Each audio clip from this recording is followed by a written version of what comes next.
muy buenas tardes a todos. Soy Francisco Vidangosi, presidente de Fundación Cáncer Vida, y tengo el agrado de dirigirme a ustedes en esta última jornada del año de nuestra fundación respecto en este caso del cáncer cervicuterino. Tenemos gratamente la presencia de expertos en nuestra mesa para dar una semblanza lo más completa posible en esta hora que vamos a tener de actividad respecto de, por ejemplo, el programa de cáncer cervicuterino del Ministerio, respecto también del diagnóstico, la prevención y el tratamiento, tanto sistémico como avanzado, y después de eso poder conversar, preguntar sobre todo, tanto las personas que están presenciales aquí, como quienes están hoy día conectados también desde nuestra plataforma de streaming. Quiero contarles que hoy están con nosotros los siguientes profesionales: el doctor Sung Kim, que es el jefe de ANACAN, que es la Agencia Nacional de Prevención y Control del Cáncer del Ministerio de Salud de Chile. El doctor Fernando Cid, oncólogo médico en el Hospital Salvador y en Fundación Arturo López Pérez. Y la doctora Dania Acuña, ginecóloga, subespecialista en oncología y ginecología, y diplomada en Gestión y Políticas Públicas de la Católica. Me corresponde entonces partir con el doctor Sung Kim, quien entiendo que ya está conectado. Producción, nos muestran ahí nomás la pantalla para poder verlo, y iniciamos con él entonces esta jornada. Gracias, doctor. Bienvenido, muy amable por estar con nosotros en esta última jornada de Fundación Cáncer Vida. Cervicuterino, que te había prometido hace harto rato, aquí lo estamos cumpliendo, doctor. Gracias. Hola, muy buenas tardes a todos. ¿Me escuchan, verdad? Por favor, me confirma. Voy a compartir pantalla Te escuchamos. y entiendo que ahí se está viendo. Sí, perfecto. Perfecto. Bueno, buenas tardes a todos nuevamente. Muchas gracias por la invitación. Muchas gracias por el espacio, Francisco, y a la Fundación Cáncer Vida. Me hubiera encantado acompañarlos presencialmente, pero aquí estoy. No quise dejar de acompañarlos en esta jornada, que es muy importante para nosotros poder comunicar a la sociedad civil todo lo que está avanzando, ¿cierto? Chile en términos de la Estrategia Mundial para la Eliminación del Cáncer Cervicuterino. Bueno, mi nombre es Sung Kim, soy el jefe de ANACAN, la Agencia de Cáncer del Ministerio de Salud, y vamos a partir esta presentación, si me avanza, ahí sí, con revisando la situación, cierto, epidemiológica a nivel internacional primero, para contextualizarnos en Chile. Tenemos una tasa de incidencia que, si nos comparamos con otros países del mundo, que claramente existen países que han avanzado más que nosotros, como Norteamérica, Europa Occidental, Australia y Nueva Zelanda, que tienen tasas de incidencia más bajos que nosotros. Conforme avanza el desarrollo, a diferencia de otros cánceres, como por ejemplo cáncer de mama o cáncer colorectal, que tienden a aumentar, el cáncer cervicuterino tiende a disminuir, ¿ya? También vemos que en términos de mortalidad esta situación se mantiene bastante similar. Existen países, ¿cierto?, de la región de Latinoamérica y el Caribe, como Uruguay, que están en una situación similar a nosotros. En general, todos los cánceres, no solamente el cervicuterino, implican alrededor de 63.000 casos nuevos para este año 2025. Unas 30.000 personas fallecen anualmente por esta causa y nos convierte, ¿cierto?, en la segunda causa de muerte después de las enfermedades cardiovasculares. Ahora bien, como pueden ver en este mapa, los países que están marcados en azul son aquellos países, incluido Chile, que tiene el cáncer como la primera causa de muerte prematura, es decir, antes de la esperanza de vida. Respecto al cáncer cervicuterino, ya volviendo a nuestro tema, representa un poco menos del 8% de la carga de enfermedad por cáncer entre las mujeres. Lo pueden ver aquí en esta superficie representada como la carga de la enfermedad del cáncer cervicuterino respecto a la carga de todos los cánceres. Esto implica ¿cierto? Un poquito menos de 28.000 años de vida perdidos, de los cuales la mayoría corresponden a la muerte prematura, más que a la discapacidad que genera este cáncer. Ahora, la relevancia mayor que alcanza este cáncer tiene que ver con la carga de enfermedad de mujer en edad fértil, particularmente entre los 30 y los 35 años. Esta carga sube, ¿cierto?, más allá del 25%, ya representando el cáncer más importante en términos de carga de enfermedad en este grupo etario. Si vemos esta curva de incidencia, podemos ver que básicamente se ha mantenido estancada la incidencia ya durante las últimas 2 décadas, con ciertas fluctuaciones, pero esto representa hoy día alrededor de 1.750 casos nuevos de cáncer cervicuterino, pero esta tendencia la vamos a ver cómo se va a ir cambiando durante los próximos años. La primera cohorte de niñas de, en su momento, cuarto básico, que fueron vacunadas, hoy día ya están cumpliendo 21 años y en 4 o 5 años más, cuando estas chicas empiecen, ¿cierto? Estas mujeres ya empiecen con su tamizaje con Papa Nicolau, vamos a ir viendo que tanto las lesiones preinvasoras como invasoras van a ir disminuyendo. Se ha visto en países que tienen cobertura sobre el 70% que existe una disminución entre un 85, casi un 90%, y nosotros que tenemos coberturas mucho más altas, naturalmente vamos a tener una disminución mucho mayor. Este es uno de los pocos cánceres que son absolutamente prevenibles. Por lo tanto, tenemos que concentrar los esfuerzos futuros en hacer disminuir esta incidencia. Mortalidad es distinto, ¿sí? Como vemos aquí, durante los últimos 20 años, la mortalidad ha ido disminuyéndose constantemente y de manera progresiva. Esto tiene que ver con los esfuerzos que se han hecho en términos del programa de cáncer cervicuterino, continuado posteriormente por el régimen de garantía explícita en salud, que la incorpora desde tamizaje hasta cuidados paliativos en el régimen GES, enfocado a todo lo que es diagnóstico precoz, tratamiento y seguimiento. Aún así, contamos con 650 fallecidas, lo cual es totalmente injusto, considerando que este es un cáncer absolutamente prevenible. Y, por supuesto, tenemos que aspirar a tener una mejor sobrevida a 5 años. Tenemos un 62%, pero los países nórdicos, por ejemplo, cuentan con alrededor de 78% de sobrevida. O sea, todavía existe un delta al que podamos aspirar a mejorar.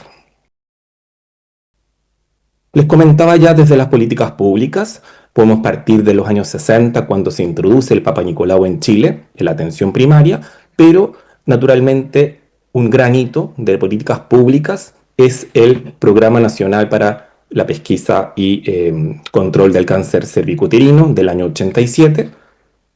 Se complementa con el Programa de la Mujer del año 97.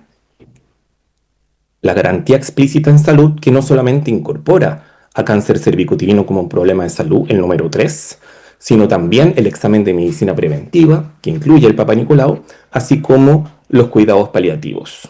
Primero por cáncer terminal y en el año 2016 con el componente no progresivo. El 2014 marca un hito especial que tiene que ver con la incorporación en el Programa Nacional de Inmunizaciones de la vacuna contra el VPH para niñas y posteriormente en el año 2019 a niños. Y esta es la cohorte, ¿cierto?, que yo les mencionaba, que va a ir creciendo. El año 2019 también se empieza la implementación progresiva, ¿cierto?, que alcanza 13 servicios de salud en este momento, del cotest de PAP-VPH, el diagnóstico molecular de VPH, con cupos limitados, ¿cierto?, a modo de piloto. Posteriormente también surgen distintos pilotos, iniciativa del gobierno regional, con la Fundación Artur López Pérez, posteriormente a nivel ministerial, en el 2024, de la autotoma, ¿cierto?, la toma no profesional, sino de la propia usuaria, en donde se comprobó, ¿cierto?, también la autonomía que tienen las mujeres chilenas para realizarse y adherirse a este examen. Y en marzo del 2024 nos adherimos oficialmente como Estado en todo lo que es la Estrategia Mundial para la Eliminación del Cáncer Cervicuterino. Esta estrategia naturalmente puede existir porque sabemos cómo es la historia natural de este cáncer, a qué se debe y cómo lo podemos prevenir. Esta iniciativa que surge el año 2020 se fundamenta, por supuesto, en la inequidad que se observa en este cáncer que es absolutamente prevenible, donde los países de más escasos recursos, así como los grupos de más escasos recursos dentro de cada uno de los países, tienen una incidencia de mortalidad elevada por sobre el resto de la población y de los estados. En ese sentido, se propone la meta de llegar a una incidencia menor a 4 casos por cada 100.000 mujeres al 2030, eliminándolo como un problema de salud pública, es un decir, ¿verdad? Y se sustenta en 3 pilares: vacunas, tamizaje y tratamiento de lesiones cervicales con una cobertura de 90, 70, 90, ¿ya? Por ciento. Vamos a ir ahondando en cada una de ellas y cómo hemos avanzado a nivel nacional con esta iniciativa. Respecto a la inmunización, como ustedes saben, lo que se aspira es un 90% de cobertura antes de cumplir los 15 años de edad de la vacuna contra el virus del papiloma humano. Y esto parte el año 2014 con una vacuna que es tetravalente, es decir, nos protege contra 4 genotipos de este virus y que requiere una dosis inicial y otra dosis de refuerzo, de 2 dosis. Se extiende hacia los niños y el año 2024 empezamos a transitar hacia una vacuna no navalente que nos cubre y nos protege contra 9 genotipos del virus y es de una sola dosis, haciendo que la adherencia sea mucho más fácil.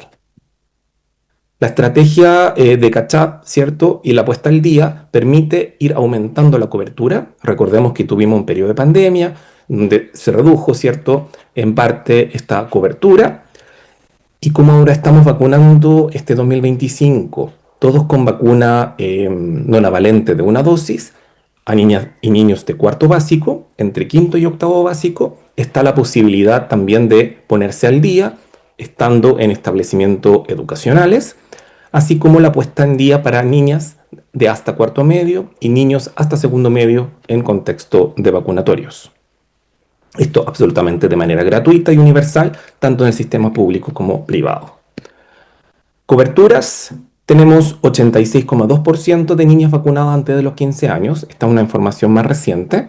Estamos bastante cerca del 90%, como pueden ver. Y podemos ver que el año pasado cerramos el año con un 88,5% de cobertura y 85,1% según si consideramos primera y segundas dosis, ¿ya? Este indicador debería fusionarse, claro, prontamente en uno solo, porque ahora ya la vacuna tiene solo una dosis y va a hacer que sea mucho más fácil alcanzar el 90%.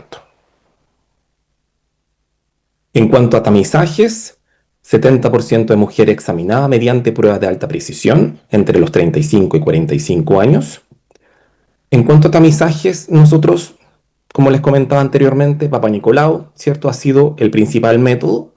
Nos ha permitido, según la encuesta poblacional en SEX, alcanzar el 86% de cobertura total. Sin embargo, todos sabemos, ¿cierto?, que el 57% solamente de esto se debe a la provisión de servicios que entrega la atención primaria, que es la que reporta DIVA, y esto además incluyendo el cotest de PAP-BPH. Implementación progresiva del tamizaje de alta precisión, que es lo que aspira, ¿cierto?, este pilar de la iniciativa global. Hemos ido avanzando, como les contaba, con el cotest, que ha alcanzado con 9% de cobertura al cierre del 2024, y el piloto de autotoma, ¿sí?, no la toma profesional, sino el autotoma, tuvo casi un 90% de adherencia, demostrando la autonomía, ¿cierto?, de nuestras mujeres usuarias.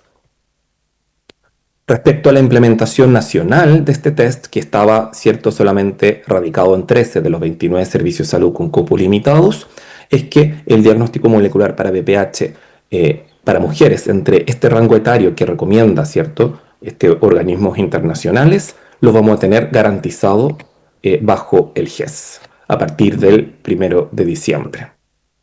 Esto implica una garantía de acceso, ¿cierto?, para la genotificación del virus del papiloma humano de alto riesgo oncogénico por PCR cada 5 años.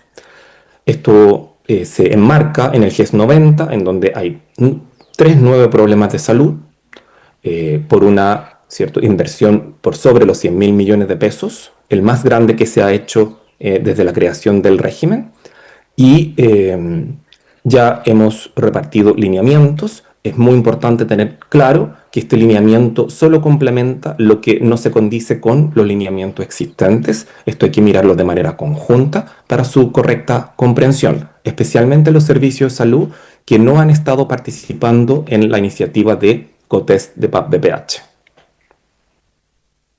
Respecto al pilar 3 de tratamiento, 90% de mujeres con lesiones preinvasoras y cánceres invasores tratadas, en lo que aspira esta iniciativa. Y en Chile, como ustedes saben, el régimen GES garantiza tanto el acceso y la oportunidad de la atención a partir del año 2005 y con copago cero en el sector público y con un copago, ¿cierto?, que tiene un máximo, ¿cierto?, un tope en el sector privado de las ISAPRES.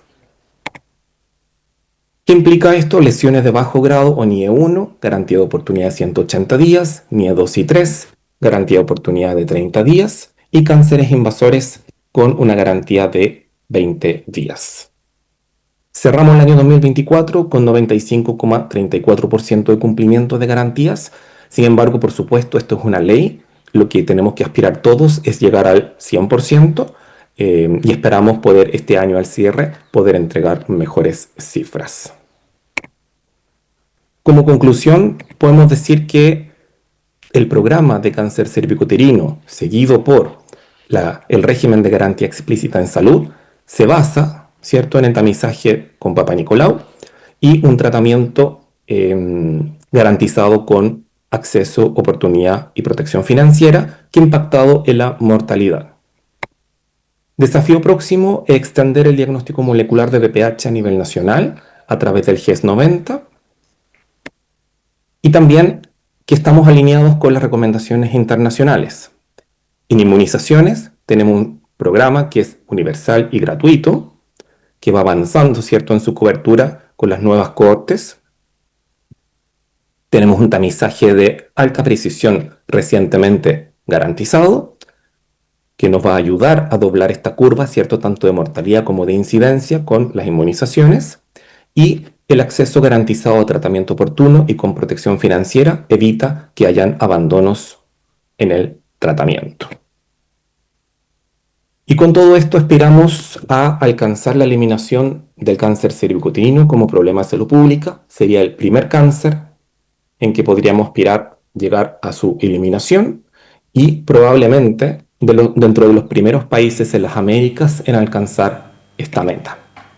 Así que le damos las gracias por esta concurrencia un miércoles a las 7 de la tarde y la invitación a Francisco, así como a los otros expositores. Aprovecho de mandarles un saludo y nos vemos pronto. Muchas gracias. Muchas gracias, doctor. Le damos un aplauso al doctor por nuestra importante inicio de jornada. Nos pones en el contexto de lo que vamos a conversar hoy día. Tenemos que aprovecharlo un ratito porque se nos va ahora. Entonces, si alguien quiere hacer preguntas, aprovechamos ahora respecto a lo que presentó el doctor. Te paso, aquí tenemos uno. Acá tenemos 8, parece. Mientras tanto, doctor, quería hacerte una consulta. Hace poco que se evacuó el informe del Ministerio de Salud de la glosa número 6, que se entrega trimestralmente a la Comisión de Salud de la Cámara de Diputados, y en ella están las listas de espera GES y no GES. Seguramente ya también lo viste. Y ahí veíamos datos respecto del cáncer cervicuterino, casos, ¿verdad?, de cerca de 3.000 o fracción de pacientes en situación de espera, en promedio 60 días. No sabemos más, no sabemos si el caso está en esta etapa donde hay que esperar 180, 60 o 30, pero me imagino que nos podrías ayudar con la referencia de en qué etapa están esas listas de espera en general, porque sabemos que ha sido difícil poder cubrir totalmente el 100% de esto, pero en qué etapa estarían las pacientes que están en esa lista de espera. ¿Están en proceso de diagnóstico? ¿Están esperando una colposcopía? No sé si nos puedes ayudar un poco con eso para entender más de esa cifra que no ha podido bajar, ha estado permanente ahí en los últimos trimestres de harto tiempo ya.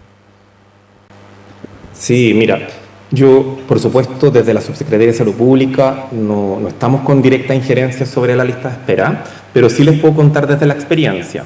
A mí me comparten de vez en cuando desde FONASA la lista de espera, porque es un tema que nos importa a todos, ¿verdad? Sí.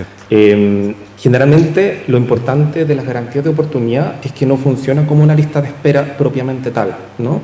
Entonces, lo que va ocurriendo es que las personas tienen sus tiempos de garantía de oportunidad, perdón, no se ve mi mano, que es este plazo, ¿verdad? Y uno va viendo que dentro del plazo la persona no se alcanza a recibir el informe o atenderse, ¿verdad? Y lo que va ocurriendo es que siempre se va como traslapando por sobre. Entonces, en la foto del momento, que es el corte que se hace a fin de mes, ¿verdad? Y que podemos tener el reporte el mes siguiente, se observa cómo las personas fueron atendidas posteriormente al plazo, porque no alcanza a cubrirse dentro de, por ejemplo, de los 30 días, y si no, se atiende dentro de los 32 días.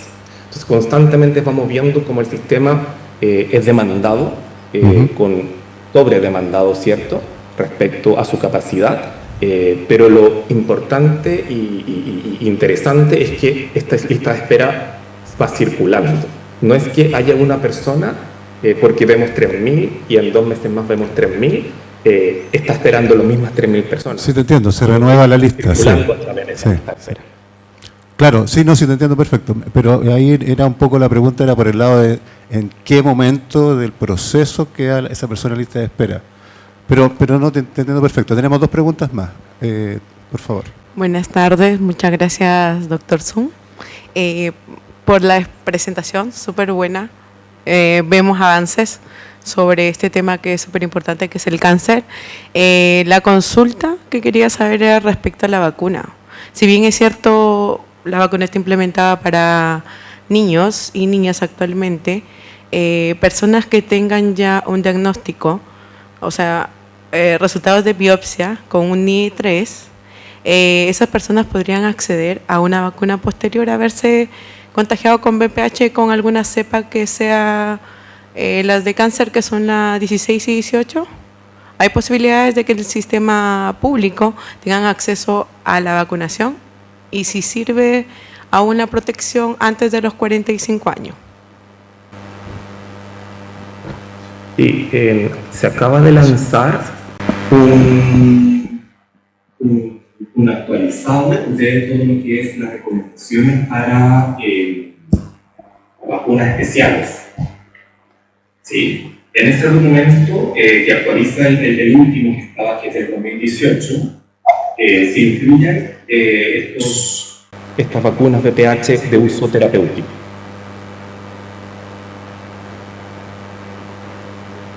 Se lo podemos hacer llegar a Francisco para que lo puedan compartir con la sociedad civil si es que esto nos puede facilitar su difusión.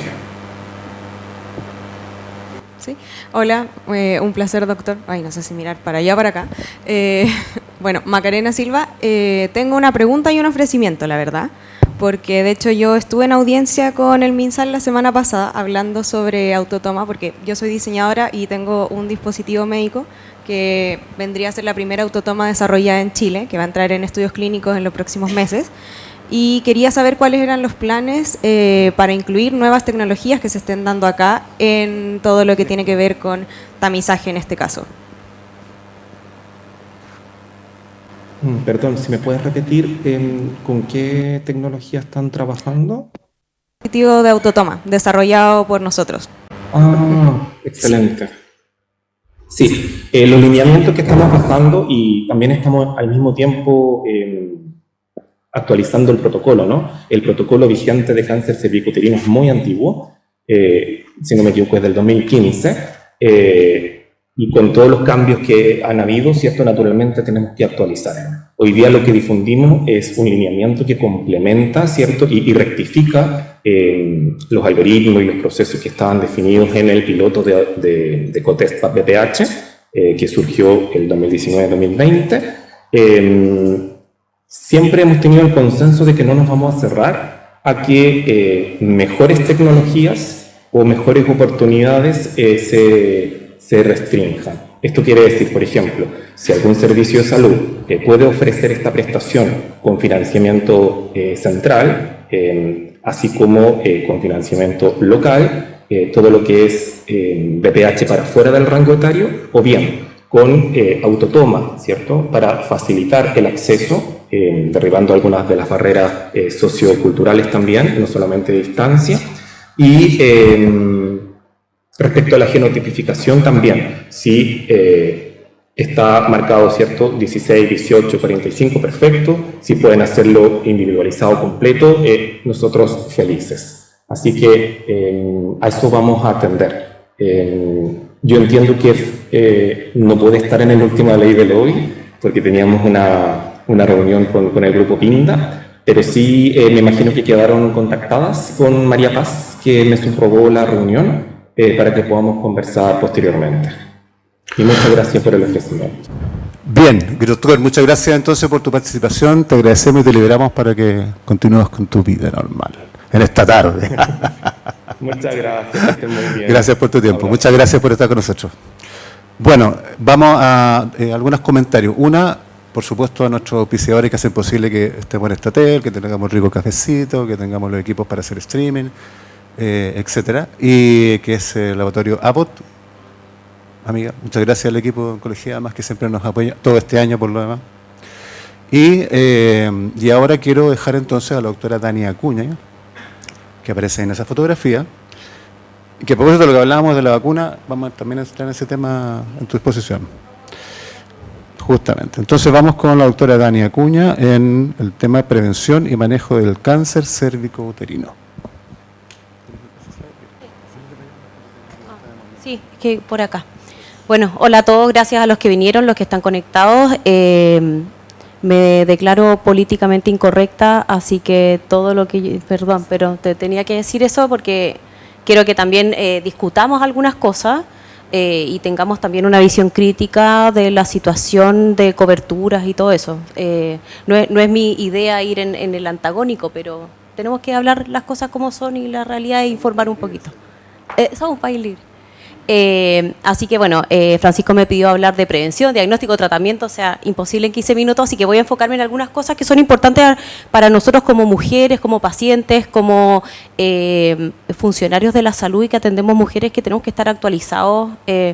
Y bueno, acá en estas fotitos puse Oncomujer, que es nuestra fundación que va a salir próximamente, creada por la doctora Carolina Ibáñez, nuestra oncóloga máster de Chile, especialista en cáncer ginecológico. Ella creó esta fundación, así que 2026 se viene con todo de poder ayudar a más mujeres. Y AMEGO, que es un sueño, la verdad, que es la agrupación de mujeres con enfermedades ginecológicas oncológicas. Es un sueño que tenemos de que las mujeres se puedan organizar. Ustedes saben, y Francisco sabe, que la sociedad civil es la que consigue los cambios. No tanto nosotros, entonces, yo médico. Así que esos son los sueños del 2026. El doctor Zung habló ya harto de esto. Nosotros tenemos el cáncer cervicuterino dentro de las primeras causas de muerte y si se dan cuenta los colores de los mapas, tiene harto que ver con el desarrollo. Yo sigo pensando que Chile es un país subdesarrollado, tanto de mente como de políticas públicas, lo siento. Primera. Francisco, ya me mandé una, pero miren los colores, pues estamos igual que África. Entonces, yo creo que nos falta. El nivel socioeconómico y el cáncer cervicuterino íntimamente desarrollado. El Foro Económico Mundial publica que los países que tienen mayor desarrollo y que invierten más en prevención, obviamente son los países que tienen menos cáncer. Entonces, podemos poner un ejemplo, por ejemplo, en los países de mucho ingreso, el cáncer de mama es pero muy frecuente, pero casi no se les mueren las pacientes. En cambio, el cáncer de mama en países de bajos ingresos tiene también mucho cáncer de mama, pero se le muere más de la mitad. Y esta situación es la extremadamente dolorosa porque es la inversión. Por ejemplo, miren, cervicuterino que está en el cuarto, no sé con cuál se aprieta, ahí, que está acá en el cuarto, o sea, tienen harto diagnóstico en países desarrollados, o sea, harto, pero la mortalidad, claro, va por ahí, pero acá es igual, o sea, lo que se diagnostica se muere. Entonces es súper, por ejemplo, próstata es de los cánceres más frecuentes en el mundo. Miren la frecuencia, pero miren la mortalidad y miren en los países como nosotros. Entonces eso habla de la inversión que hacen los países en políticas públicas. Hay países pobres y hay países no pobres. Yo no creo que Chile sea un país pobre. Y bueno, la situación en Chile de cáncer cervicuterino, de la mortalidad, ahí discrepo un poco con lo que hemos comentado. A ver, para que toda la información de salud que tenemos en Chile respecto a prevalencia, incidencia, mortalidad, se da de solo 7 centros nacionales. Ya, por ejemplo, yo vivo en La Serena, 4ª región, y esa no está representada en lo que se manda a la OPS, a la OMS, porque no tenemos regionales, se decidieron algunas regiones. Entonces, la verdad que la realidad de Chile no la tenemos completa, y justo nuestro país geográficamente es muy variado. Entonces, yo creo que todos deberíamos ser súper representados, porque tenemos variaciones geográficas, tenemos cercanías a... tenemos regiones con más inmigración, tenemos poblaciones originarias, pueblos originarios en distintas regiones, etcétera. Así que siempre cuando vean los valores y lo que se publica, véanlos críticamente de que hay un sesgo porque no tenemos información. Lo que más hemos presionado como primera política pública en cáncer es el registro. ¿Cómo se llama? El que no publica está como, ¿cómo es? Claro, como que fabulas en el fondo. ¿Sí? Entonces, los datos, yo digo de la guata y sin data. Ese es el mío. Entonces, no podemos. Si nosotros queremos políticas públicas, necesitamos saber cuántos pacientes tienen cáncer de próstata y cuántos se mueren. Cervicuterino también, cuál es la realidad. Así que ahí para que siempre tengan el ojo crítico en lo que estamos enviando al resto del mundo. Globocan, etcétera. Son solo 7 registros nacionales. Y bueno, el bicho maldito, ¿cierto? El virus papiloma, yo creo, la idea es la generalidad porque muchas personas de ustedes probablemente ven pacientes y el virus papiloma es la infección de transmisión sexual más frecuente en el mundo. Eso es lo primero que le digo a las pacientes cuando llegan angustiadas con el diagnóstico. El 90% de la población va a tener el virus. Y esto, como dice la doctora Chilling, el tener el virus papiloma, tener un test positivo, solo indica que hemos sido sexualmente activos en algún momento de la vida. No significa nada más que eso. Ahora, ¿qué genotipo tenemos? Va a asumir un riesgo potencial de hacer una lesión. Entonces, cuando las pacientes llegan, no significa, la infección por el VPH no significa promiscuidad, no significa que tengo cáncer, no significa nada más de que yo he sido sexualmente activo y soy parte del 90% de la población que se infectó. Ahora, cuando ingresa el virus, en general, el pic de infección es cuando uno inicia la vida sexual, que la verdad entre los 13, 14 años, siendo súper honesto, esa es la realidad nacional. Y en general en todo el mundo, entonces ahí es donde es el pic de la infección. La mayoría lo va a eliminar. Y el plazo para eliminarlo es más o menos 2 años, la mayoría lo elimina. Y esa es la razón de por qué no hacemos el PAP en mujeres jóvenes, o el PAP al inicio de la actividad sexual, o porque el test de virus se hace desde los 30 y no antes. Tiene un tema de que estamos esperando a que el virus se vaya y no... sobretratemos pacientes, con lo que implica la medicina no siempre es curación ni tratar, a veces hacemos daño con exceso de medicina y eso es lo que produce un PAP en mujeres antes de los 25 y un test de virus antes de los 30. Entonces hay mucho mito de que cuando uno inicia actividad sexual tiene que hacerse el PAP, la verdad que no, porque probablemente vamos a encontrar lesiones que las pacientes tienen tan buen sistema inmune en la juventud que lo van a eliminar solo. Ahora, esto va a ir cambiando obviamente, como decía el doctor Zung, tenemos la vacuna ya hasta los 21 años, que es maravilloso y que nos va a llevar a erradicar este cáncer, esperamos, así como lo ha logrado Australia. Y de estas pacientes, del 90%, el 10% va a permanecer con el virus. Y ese grupo, la infección persistente, que está definida como que dure más de 2 años, es la que es capaz de meterse a las células y al ADN y replicarse y profundizarse. Y en el tiempo, que son muchos años, desarrollar un cáncer. Efectivamente, el 16 y 18 son los más frecuentes, pero tenemos otros genotipos de alto riesgo, que son los que ahí están nombrados. Y estos varían en una población y otra. Y a nosotros nos falta data de eso también, publicar más de prevalencia y qué genotipos tenemos en Chile. Y como decía el doctor Zung, entonces la OMS ve este problema, ve que es prevenible, ve que tenemos una super vacuna, entonces la estrategia es 90-70-90. él ya lo habló, entonces quiero ir concretamente al tema de la vacuna salva vidas. Como les decía, hay un grupo que va a hacer persistencia del virus, pero que las mujeres jóvenes es muy alta la prevalencia del virus cercano al inicio de su actividad sexual. Entonces, nosotros vacunamos antes de que los chicos inicien la actividad sexual, y esto es en cuarto básico en este momento con monodosis. Ahí hay un tema porque teníamos 2 dosis con súper buenas coberturas, entonces, y los estudios de la monodosis, si bien van muy bien, no son tan a largo plazo. En lo personal y conversando con otros especialistas, nos habría gustado permanecer con Gardasil 9 en 2 dosis porque teníamos buena cobertura. La razón de la segunda cobertura baja, en nuestro caso, no pasa, ¿ya? Y eso es porque nosotros tenemos un programa de vacunación que es espectacular, que es un orgullo nacional el Programa Nacional de Inmunización. Si hay algo que hemos hecho súper bien, es eso. Ahora, esto previene condilomas, cáncer de cervix, vulva, vagina, cáncer de ano y de cavidad oral. Por ejemplo, los condilomas son la principal causa de ingreso a los policlínicos de infecciones de transmisión sexual en los hospitales. Las pacientes y los pacientes aproximadamente van 5 veces a tratarse. Y eso significa una carga súper importante. Entonces, lo que se ha visto con las vacunas es que no hay condilomas después. Entonces, es una vacuna que sirve no solo para prevenir cáncer, sino para estas lesiones que, si bien no provocan daño, un condiloma no va a producir un cáncer, sí provoca un costo sanitario muy alto por la prevalencia. Y lo que habían preguntado, tenemos vacunación en casos especiales. Esta guía está hace mucho tiempo y además la dirige la Seremi. O sea, si tú tienes dudas, por ejemplo, en tu hospital, qué personas se pueden vacunar, la Seremi te responde y te envía la notificación. Y ahora en diciembre se supone que sale la actualización, que creo personalmente y conversando con otras personas que no creemos que en BPH vaya a cambiar mucho. Entonces, ¿qué pacientes les podemos indicar la vacuna? Usuarios de corticosteroides, por ejemplo, artritis reumatoide, los lúpicos, la gente que usa corticoides en altas dosis tiene la indicación. Los pacientes con terapias biológicas también, leirricartesoto, etcétera.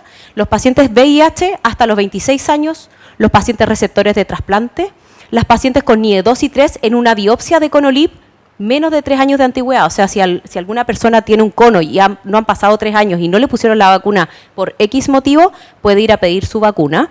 Y esto hasta los 45 años, no en pacientes que hayan tenido una histerectomía por la NIE 2 o 3.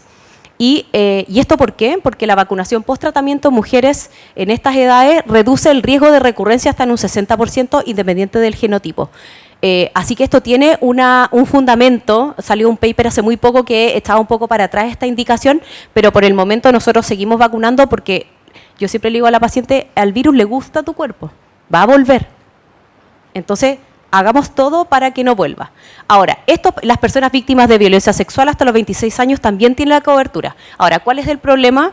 Que yo creo que está muy poco sociabilizado en la Sociedad Chilena de Infectología, la Sociedad Chilena de Reumatología, en que nos digan de que esto existe, y además porque hay un papeleo que hay que hacer y honestamente hay mucha gente que no lo quiere hacer, que son la indicación de vacuna, la orden de vacunación, tiene que poner las dosis, qué medicamento está usando, y eso ya son 3 o 4 papeles para que la paciente vaya al vacunatorio, y hay mucha gente que le da lata hacerlo. Entonces esto es un poco de desinformación y es un poco también de la pega de nosotros y también de que las personas que manejan los vacunatorios sepan que esto existe y no rechacen al paciente, porque también pasa, ¿sabéis que mandé tantas pacientes a vacunarse que no me la rechazaron que no lo volví a hacer? La Seremía, por lo menos en Coquimbo, en la 4ª región, es muy activo en esto y uno les pregunta por algún caso en especial, te responden al tiro, te vuelven a educar sobre los papeles millones de veces. Entonces, yo creo que ahí el rol es, si tienen alguna duda, contacten a su Seremi y educar sobre esto. Hay un tema antes que además, por ejemplo, a mí me gusta la vacuna, la verdad, la indico independiente de la edad. Por ejemplo, si uno trabaja en un, por ejemplo, Hospital de La Serena y tengo 10 personas que se quieren vacunar, se inscriben en X vacunatorio. El vacunatorio Juanito se inscriben 10 personas y MSD, que es el que hace la vacuna, la tercera dosis te la da gratis. Entonces, eso es súper importante. Se puede hacer en todos los trabajos. Podrías trabajar de repente en una tienda que hay 10 personas y también se puede. Y no son solo las 10 personas que trabajan. Puede ser uno, el hermano, la prima, el hijo, y vas incluyendo gente. Y solo con 10 ya te dan la tercera dosis. Eso nadie lo ha comentado y es un tema súper importante. Incluso Yo abogo a que, por ejemplo, la empresa, tú te pagas una, la empresa te paga otra y MSD te paga la tercera. Y ahí empezamos a vacunar. De repente gastamos plata en zapatillas, el celular. Entonces yo creo que esta es la inversión maravillosa. Y yo siempre digo que el mejor regalo que le podemos dar a nuestros niños es que tenemos esta vacuna gratis. Y de verdad en Latinoamérica no funciona así. Hay muchos países que están recién teniendo su vacuna. Me van a echar porque ya me he pasado los 15 minutos, obvio. Les quería mostrar rápidamente esta recomendación de vacunación en personas mayores. Esta salió en Argentina en un grupo maravilloso que tenemos y vemos como el virus papiloma, así como partimos con un pic acá, cuando iniciamos actividad sexual, después baja un poco, pero después vuelve a subir. ¿Y por qué creen? ¿Por qué vuelve a subir ahí? Porque nos separamos.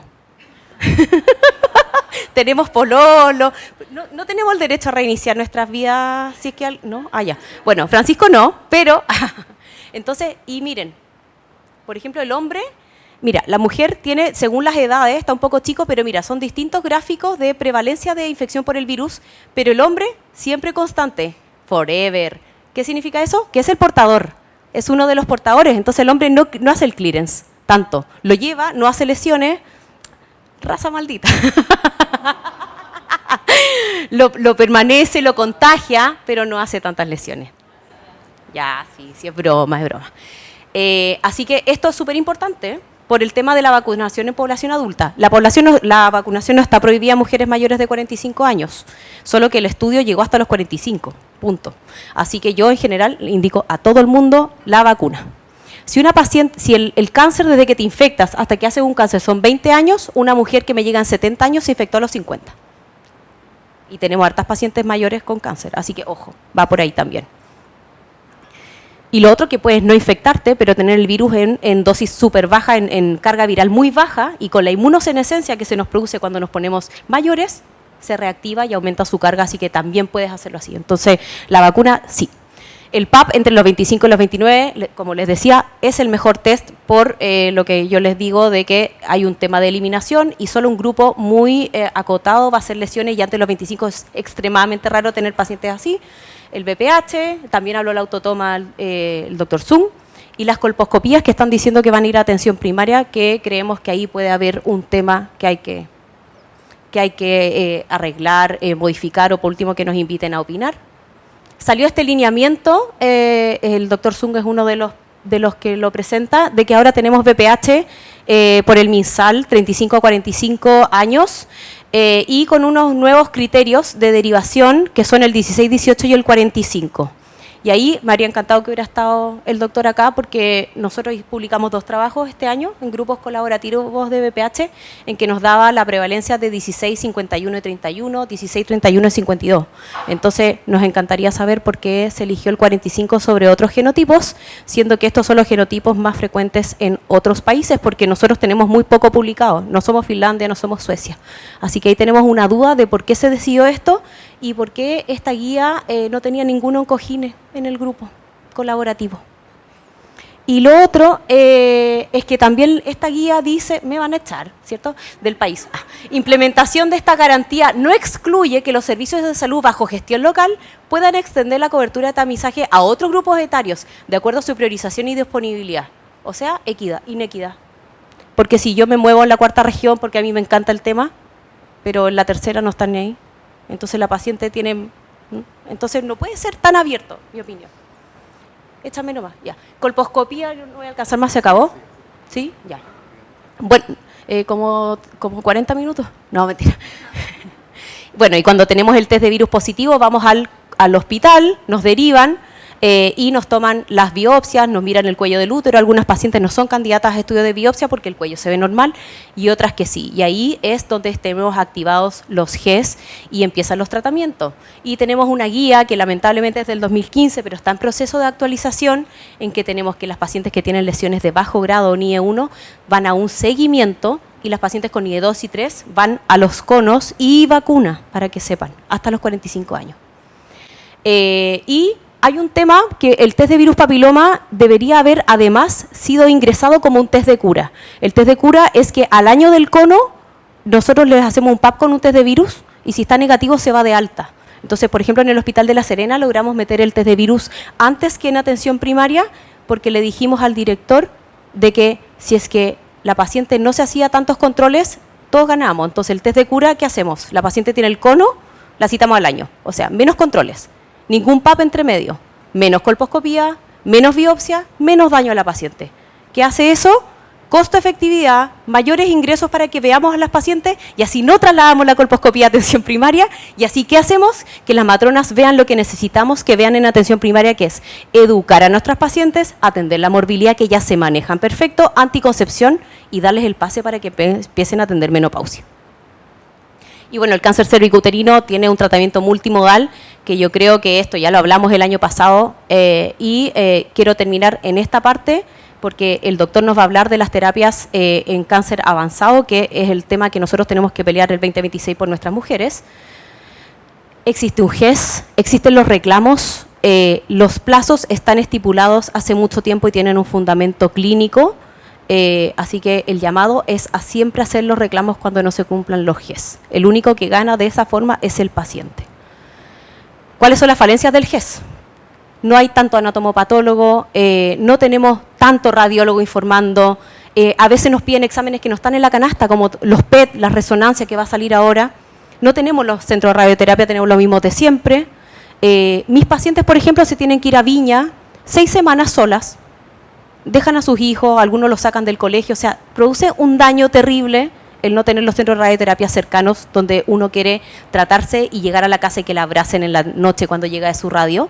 Frente al reclamo del GES, la verdad que FONASA lo que hace es darte un prestador, pero no te da ni cobertura de alojamiento ni de viajes. Entonces el paciente no puede tomarlo y entonces termina siendo un acceso perverso en que el paciente igual retrocede y vuelve al otro. Los tratamientos, la verdad, que se demoran en radioterapia 90 a 105 días. O sea, imagínense lo que hace una paciente que está sangrando con un tumor de 8 centímetros, esperar 3 meses la radio, porque eso es lo que pasa. ¿Y qué es lo que dice la ciencia? Que cuando tú tienes el diagnóstico y partes tu tratamiento, en 54 días deberías completar tu tratamiento completo de radio y con la quimio sensibilizante. Y si no lo cumples, cada día que pasa, 1% de mortalidad. Y eso es lo que nos pasa cuando vuelven nuestras pacientes. Recidivan a los 3, 6 meses y todo el tumor de nuevo ya en etapa metastásica. Y para terminar, este cáncer es erradicable, es tarea de todos. Creo que hay que hablar con el Ministerio de Educación, porque el virus papiloma tiene que hablarse en los colegios como una clase especial. Así que el VPH al currículum escolar.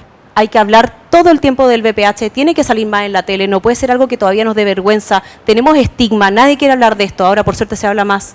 Vacuna, vacuna, vacuna, hasta lo que podamos, inviertan.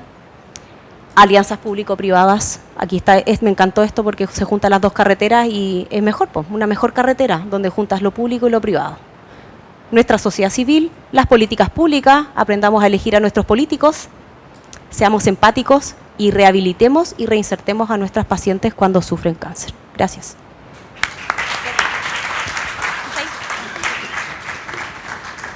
Muchas gracias, doctora.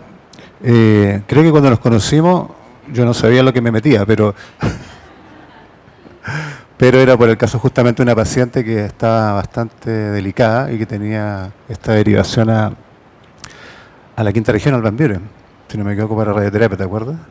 Era terrible el caso y eso lamentablemente suele ocurrir desde regiones, desde lugares rurales inclusive, en donde el acceso del Estado no llega a todas partes, eso lo sabemos, ¿cierto? Pero mientras tanto estamos haciendo nuestro mejor esfuerzo y digo estamos porque la sociedad civil está presente en todas las regiones, en todas las comunas. Nosotros somos parte de una gran red Chile Unido por el Cáncer, somos 60 instituciones de Arica a la Araucanía y esto que nos cuenta la doctora y seguramente también nos va a contar el doctor, nos tiene a todos unidos, no solamente por el cáncer cervicouterino, sino que el cáncer de pulmón, cáncer de mama, que hay tanto. Ahora tenemos la lista de espera liderando el cáncer de colon, cosa que es gravísimo, porque es un cáncer mortal, definitivamente mortal, no se puede esperar nada. Bueno, vamos a pedirle igual a las personas que están hoy día conectadas, que me soplaban ahí que ya habían más de 50 personas a través de nuestra plataforma de streaming, cosa que agradecemos siempre que nos sigan, y esta sala que hoy día está bastante llena de amigos que nos siguen en esta jornada. Esta es la última, además, nos vemos hasta el 2026 nuevamente. Pero queríamos cerrar con esto del cáncer cervicuterino porque ciertamente nos complica todo en algún momento, sobre todo cuando vemos las listas actualizadas de espera, que hablábamos con el doctor. Porque además no sabemos en qué situación está. Igual el doctor no me alcanzó a explicar, por razones evidentes, él no está en la red asistencial, en qué etapa están nuestros pacientes. A lo mejor nos podría ayudar nuestro oncólogo médico que va a estar ahora con nosotros. Quiero dejar entonces con ustedes al doctor Fernando Cid, él es oncólogo médico del Hospital Salvador, ya lo había presentado, con el tema manejo sistémico y avanzado del cáncer cérvico-uterino. Doctor, bienvenido, muchas gracias.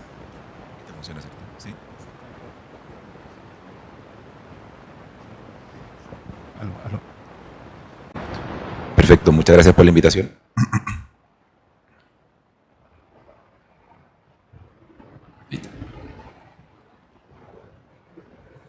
Perfecto. Bueno, les voy a hablar de la terapia sistémica. La quimioterapia es la terapia sistémica por definición, ¿cierto? Pero también existen otras terapias oncológicas, como vamos a ver más adelante. Vamos a hablar de la terapia sistémica tanto en el ambiente localizado, no metastásico, como en enfermedad metastásica. A modo de introducción, en la enfermedad no metastásica uno puede hacer una evaluación de unos estadios precoces y estadios localmente avanzados. ¿Cuál es la diferencia? Los estadios precoces son aquellos estadios que involucran carcinomas que están confinados al cuello uterino y son menores de 4 centímetros, y estas pacientes se pueden ver beneficiadas de una cirugía y evaluar posteriormente la necesidad de una adyuvancia que puede ser un tratamiento posterior a la cirugía, que puede involucrar radioterapia exclusiva o quimioradioterapia dependiendo de algunos factores de riesgo. Cuando la enfermedad ya aumenta de tamaño, ¿cierto? Estamos hablando de los estadios 1B3 al 4A, que se refieren a tumores confinados al cuello uterino, mayores a 4 centímetros, o ya tumores con compromisos localmente avanzados de vagina, parametrios o linfonodos comprometidos, ¿cierto? Ya estamos hablando de una enfermedad locorregional y aquí el tratamiento es la quimioradioterapia definitiva. Estos pacientes no van a cirugía. Una pregunta habitual de las pacientes es, doctor, ¿por qué no me puedo operar? ¿Cierto? Me puedo operar y después me puedo hacer radioterapia o quimioradio, ¿cierto? Y aquí la explicación es que esto está estudiado, ¿cierto? La quimioradioterapia es un tratamiento excelente y es al menos equivalente a un tratamiento quirúrgico. Uno sabe que las pacientes, dependiendo de los factores de riesgo de la pieza operatoria, tienen riesgo de recidiva, ¿ya? Y entendiendo eso, existe la posibilidad que después de una cirugía debamos hacer quimio y radioterapia. Entonces, sabemos, ya está estudiado, que hacer cirugía y posteriormente quimioradioterapia adyuvante, ¿cierto?, es igualmente efectiva en términos de control de enfermedad y en términos de sobrevida en comparación con la quimio y radioterapia definitiva exclusiva. Pero con esta segunda estrategia nos ahorramos la necesidad de una cirugía y nos ahorramos la morbilidad de una cirugía. Por lo tanto, para estas pacientes que son localmente avanzadas, estadios 1 de 3 al 4A, el tratamiento de quimio-radio definitiva es el estándar. Este tratamiento ha sido estándar desde hace más de 20 años y es el mismo tratamiento ya que se estudió a fines de la década de los 90 y hasta el año 2024.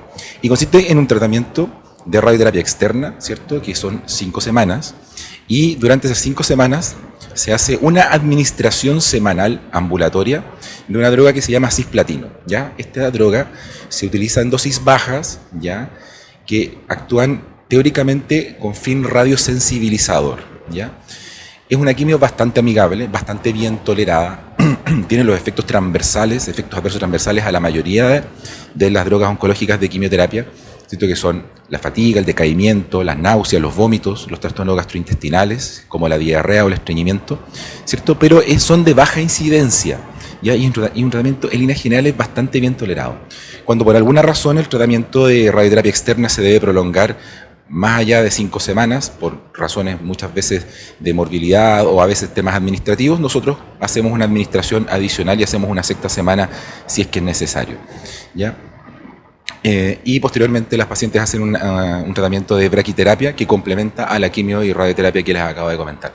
Y este tratamiento no ha variado mayormente durante los últimos 20-25 años, ¿ya?, en cuanto a las drogas oncológicas. ¿Ya? ¿Cuál es el beneficio de agregar quimioterapia a la radioterapia? Aumentamos un 6 a un 8% la sobrevida de las pacientes y por ende se curan un 8% más de pacientes agregando la quimioterapia a la radioterapia. Y evidentemente que mientras más precoz es el diagnóstico y se inicia el tratamiento, la posibilidad de obtener una cura de la enfermedad y los mejores resultados son cuando hacemos el diagnóstico y el tratamiento de manera más precoz. Evidentemente que en los estadios más avanzados, estadios 3B o 4A con enfermedad localmente avanzada, igual podemos curar a las pacientes, pero las probabilidades son menores. Entonces, bueno, decimos que han pasado 20, 25 años, seguimos haciendo la misma quimio-radioterapia, ¿cierto? No es que no hayamos hecho nada por mejorar los desenlaces, por el contrario, sí, se ha intentado. Y la verdad es que los resultados han sido negativos en la mayoría de las intervenciones que se han intentado realizar, ¿ya? Y esto habla un poco de que la quimio-radio es un tratamiento bastante efectivo, ¿ya? Y cura a un gran porcentaje de pacientes, y en líneas generales un 70-80% logra un buen control local y logra una cura de la enfermedad. Esos son números independientes del estadio. Evidentemente que si uno desglosa por estadio eso va cambiando, ¿cierto? ¿Qué estrategias se han estudiado para mejorar los desenlaces de la quimio-radioterapia? Uno es hacer quimioterapia posterior a la quimio-radio, se los voy a explicar más adelante cada uno. Otro es intensificar la quimioterapia, o sea, en vez de ocupar solo el cisplatino en dosis bajas, como les comenté recién, usar más quimio, más dosis, más drogas, ¿cierto? Cirugía tras la quimio-radioterapia, una pregunta, ¿cierto?, como dijimos anteriormente, habitual de las pacientes, y la inmunoterapia, que eso va a tener un asterisco a definir más adelante.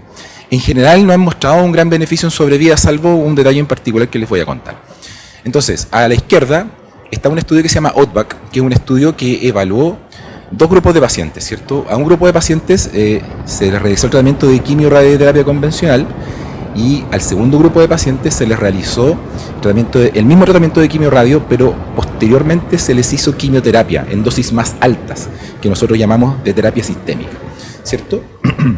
Y como ustedes ven, las curvas están pegadas, o sea, no hubo ninguna diferencia en la sobrevida de las pacientes a 5 años. Por lo tanto, hacer más quimioterapia parece que no mejoraba los desenlaces.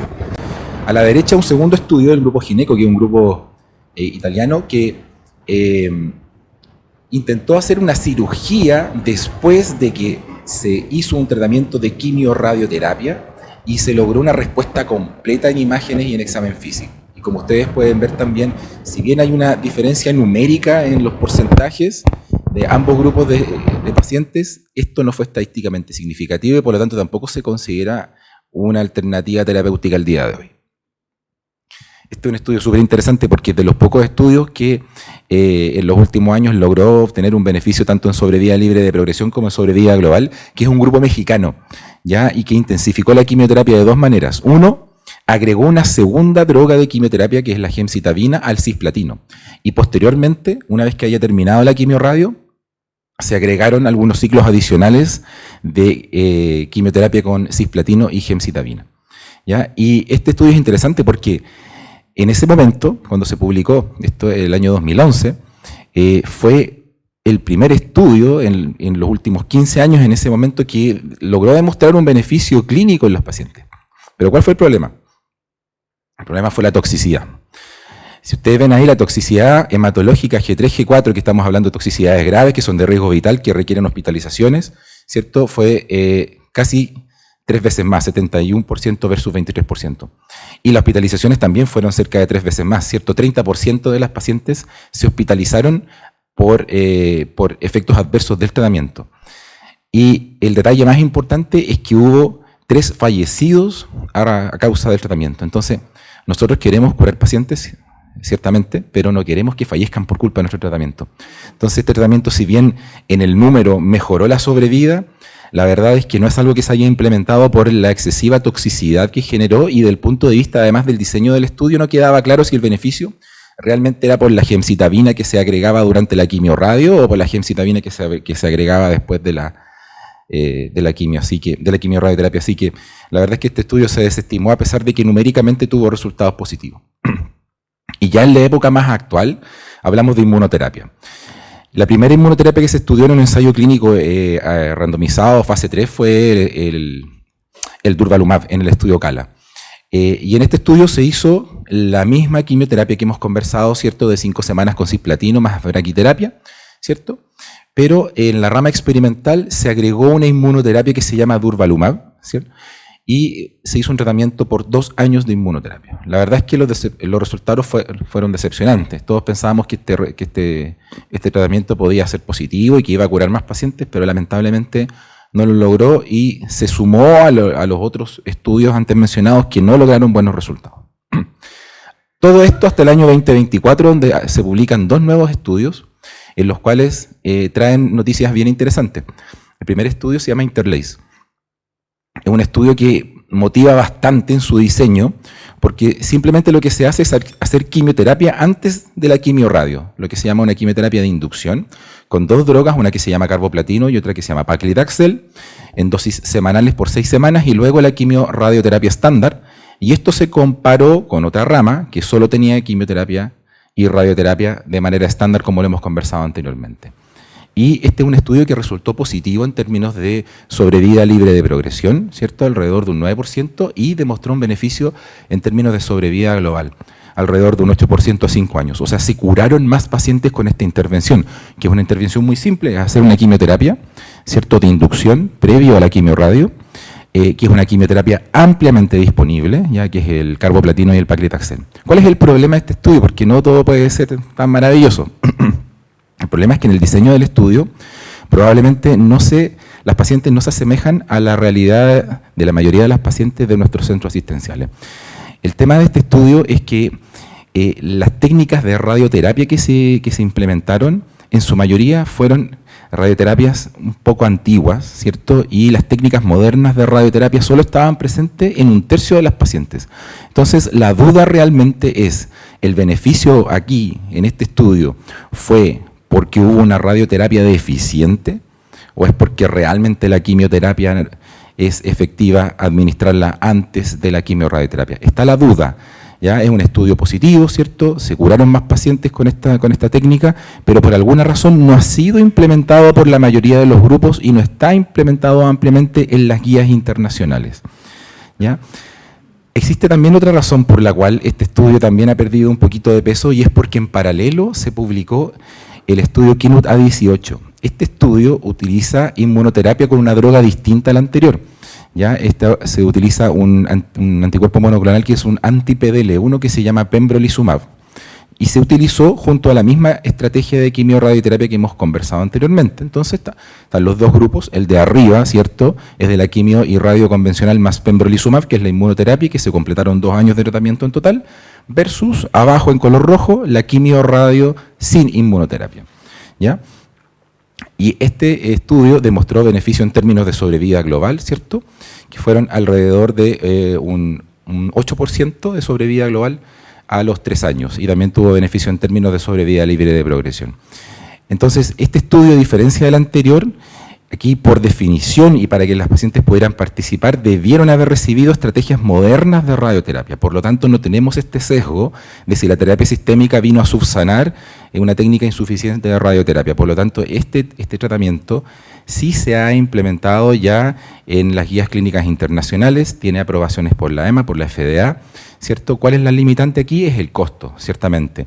Este tratamiento involucra 2 años de pembrolizumab, y 1 año de pembrolizumab son 80 millones de pesos, o sea, es un tratamiento de 160 millones de pesos.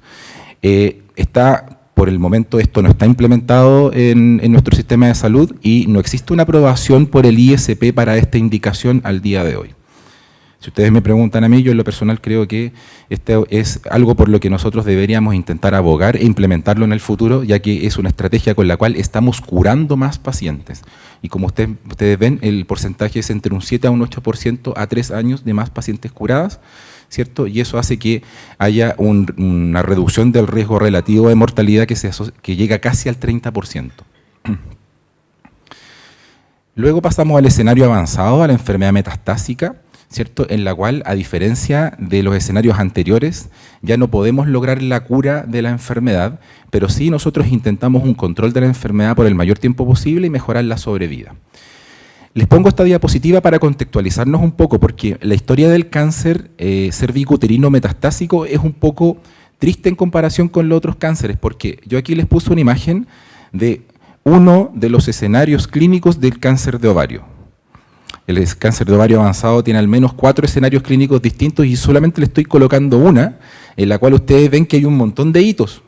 en los cuales cada uno de esos puntos son hitos que van mejorando la sobrevida de las pacientes. Esta es la línea de tiempo de las terapias sistémicas en cáncer cervicuterino. Es mucho más acotada. Y el primer punto, ¿cierto?, que es el donde ustedes dicen ahí GOC, ¿cómo marco el puntero? Ahí está. GOC 204 básicamente es un hito bien antiguo que habla de la quimioterapia y no simplemente nos dice cuál es la mejor quimioterapia, no es una gran ciencia. Un segundo hito ya es agregar una segunda droga distinta a la quimioterapia, que fue agregar un anticuerpo monoclonal que se llama bevacizumab, ¿ya? Pero estamos hablando de beneficios bien modestos, es decir, este estudio que es del año 2009, que es el GOC 204 y que simplemente nos dijo cuál era la mejor quimio que teníamos que ocupar, en este estudio la mediana sobrevida de las pacientes es alrededor de un año, 14 meses. Si agregamos bevacizumab, segundo hito, ¿cierto?, eso aumenta a 17 meses. Y de ahí en más no tenemos nada nuevo hasta la era moderna, ¿cierto?, que en el año 2021 se publica el Keynote 826, con la misma droga que les comenté anteriormente, el pembrolizumab, pero en un escenario distinto, en un escenario de enfermedad metastásica. Y esto mejoró la sobrevida global. Pasamos de los 17 meses a los 29. Y una segunda droga de inmunoterapia, que se llama atezolizumab, ¿cierto?, en un estudio distinto, también demostró ser mejor en términos de sobrevida global al agregarla a la quimioterapia y llegamos casi a los 32 meses. O sea, ahí están los hitos. La mejor quimio, agregar bevacizumab, inmunoterapia. Es una línea de historia es una línea de tiempo muy cortita. Este es el estudio en el cual se evaluó el beneficio del bevacizumab, ¿cierto? Es un diseño 2x2 en el cual se evaluaron dos estrategias de quimioterapia, ¿cierto? Y la que se vio que tenía más beneficio era la estrategia de quimioterapia con cisplatino y paclitaxel, al ser agregada al bevacizumab, y como les dije anteriormente, un beneficio de 3 meses en términos de sobrevida global. Y lo particular aquí es que la combinación con cisplatino-paclitaxel era la que tenía más beneficio. La otra estrategia, la verdad, no tuvo tan buenos resultados y esa es la razón por la cual el día de hoy se utiliza ampliamente el cisplatino con el paclitaxel. Una estrategia que se ha implementado también es cambiarle el cisplatino por el carboplatino. Eso es en base a un estudio de población asiática, que es un estudio de no inferioridad que demostró que la verdad es que eran bastante equivalentes en términos de efectividad con distintos perfiles de seguridad y también lo podemos usar como una alternativa el carboplatino con el paclitaxel. Esta es la misma inmunoterapia que comentamos anteriormente en un escenario de tratamientos curativos, ¿cierto?, que es agregar pembrolizumab a la quimioterapia con carboplatino o cisplatino más el paclitaxel. Hacemos un tratamiento de carbo y carbotaxol, ¿cierto?, que es la quimioterapia, por 6 ciclos, que son lo estandarizado. Pembrolizumab por 2 años, que es la duración de la inmunoterapia. Y este estudio es bien interesante porque nosotros dijimos anteriormente que en nuestra línea de tiempo lo segundo que ocurrió fue que el bevacizumab mejoraba la sobrevida de las pacientes, pero este estudio dejó a discreción del investigador el uso del bevacizumab. Y eso es bien interesante porque lo vamos a conversar más adelante. Finalmente, la mitad de las pacientes recibió bevacizumab y la otra mitad no las recibió. ¿Y qué es lo importante? Que este estudio demostró beneficio en términos de sobrevida libre de progresión, que numéricamente es poquito la sobrevida libre de progresión, pero lo importante es la sobrevida global. El primer reporte de sobrevida demostró un beneficio de aproximadamente 8 meses, ¿cierto?, de 16 versus 24, y después cuando se publica el follow-up, la sobrevida en la rama control es 17 meses, que es parecido a lo que conversamos anteriormente con el bevacizumab, ¿cierto? Y la rama experimental con quimio llega a los 29 meses, o sea, 29 versus 17 es un año más de sobrevida. Estos son medianas, ¿ya? O sea, evidentemente hay pacientes que eventualmente pueden andar mejor, ¿ya? Ahora, ¿qué es lo importante? Lo que les dije anteriormente. No todas las pacientes recibieron bevacizumab, por lo tanto este estudio nos dice que, la moraleja, agregar inmunoterapia con pembrolizumab por 2 años a la quimioterapia convencional mejora la sobrevida, independiente de si le dimos o no le dimos bevacizumab. ¿Por qué es importante ese concepto?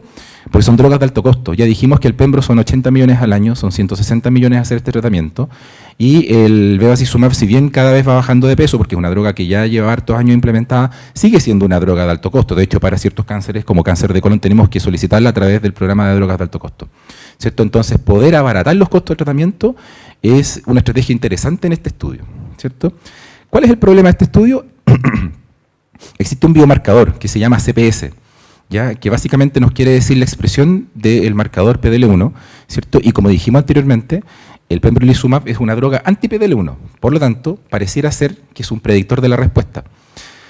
En este estudio, el 89% de las pacientes tenían expresión de PDL1 positiva y el 11% no.